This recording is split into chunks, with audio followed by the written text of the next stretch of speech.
Omar, on a slightly more personal note, what are your biggest fears and most optimistic chances for South Africa, for the Primedia Group and media generally, looking at 2019?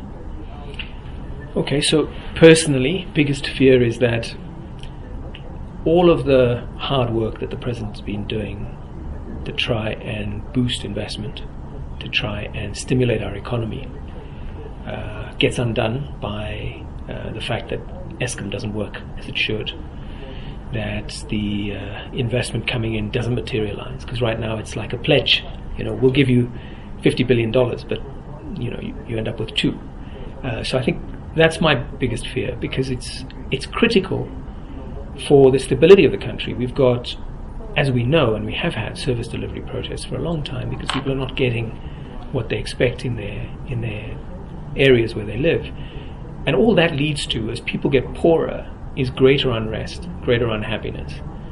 And essentially that's terrible for the economy, but also for all of us as South Africans psychologically, because we then start, as we've already seen, we start to turn in on ourselves, rather than look out and say, what can we do to change this situation?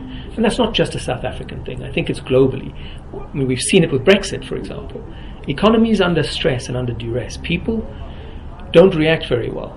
And in this country in particular, with the level of poverty that we have, and the fact that so little has changed for so many people after so many years, that's my biggest fear, that these things don't get resolved, they don't get fixed. The 10 years that we've had where there's been chronic underinvestment, where there's been corruption, none of that gets fixed in a year. It doesn't happen that quickly. But the President's given us a vision, and if he's able to start achieving that, if we can start seeing concrete signs, if we can have real milestones that says, done this, sorted that out, this is next, Eskom fixed, whatever it is, I think that would make us all feel more positive. So my fear is that these things don't happen, that we don't actually see the progress that the President's worked so hard to try and make happen for the country on a personal level. And then in terms of what am I most optimistic about, what am I hopeful for, I think I'm hopeful that the election will deliver a stronger mandate for people to get on with it. Because there's so much that you read all the time that we're kind of held back because the ANC needs a stronger mandate, or political parties need a mandate about what they must do, and they're in a bit of disarray, and they're sort of navel gazing. And once we get past the election, again, we can focus on the business of running this country.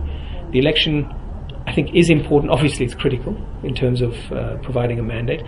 I hope, and my hope is that it goes smoothly, it goes without violence. I'm grateful for and delighted that we continue to have a free press in this country, even though there are challenges. Delighted that we have an independent judiciary.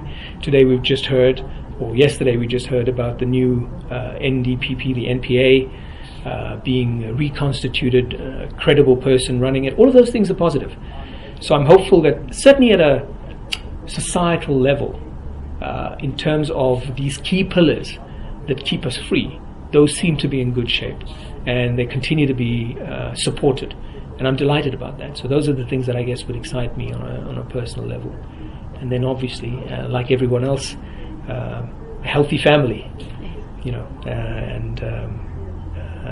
just hope that the country rights itself.